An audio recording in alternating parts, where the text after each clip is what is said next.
అందరికీ నమస్కారం అండి. ఈరోజు బోటి పులుసు కూర రెడీ. మా పద్ధతిలో మేము ఎలా వండుకుంటామో మీకు వీడియోలో చూపిస్తున్నానండి. ముందు ఉల్లిపాయ పచ్చిమిర్చి వేగిన తర్వాత అప్పుడు బోటి ముక్కలు తీసి దాంట్లో వేసి గళ్ళుప్పు కొంచెం పసుపు వేసి ఫస్ట్ నీరంతా మగ్గే వరకు వేగనిద్దామండి.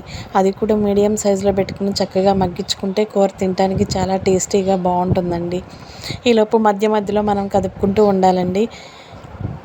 ఇది చక్కగా అదంతా ఎగరటానికి ఒక అరగంట పైనే టైం పట్టిద్దండి.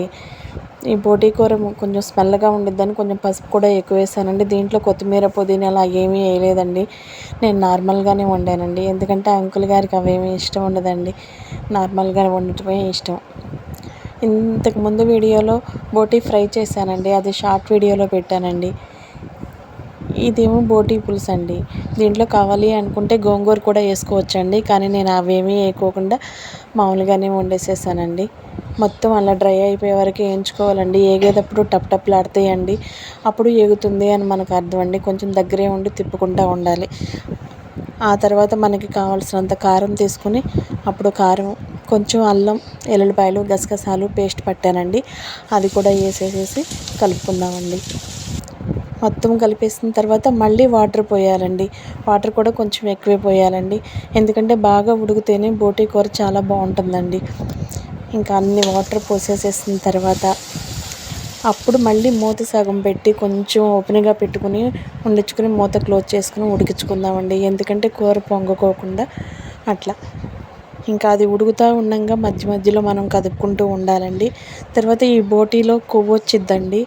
ఆ కొవ్వు శాంతం ఉడికిపోతుంది అని అనుకున్నప్పుడు మధ్యలో తీసుకుని వేసుకోవాలండి. నేను వేసేసానండి.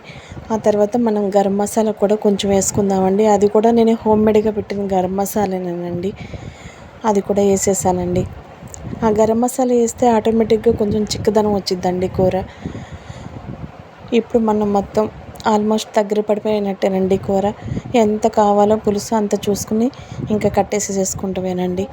మనకి ఇది కొంచెం పులుసు ఎక్కువగానే ఉండాలండి. ఎందుకంటే చిక్కబడిద్దండి. కొవ్వు ఉండిద్ది కదండి. అందుకని కూర కొంచెం మనకి సాయంత్రం అయ్యేసరికి చిక్కగా ఉండిద్ది అనమాట. దగ్గర పడిపోయిందండి. ఉడికి వచ్చేసేసింది. ఉంటానండి.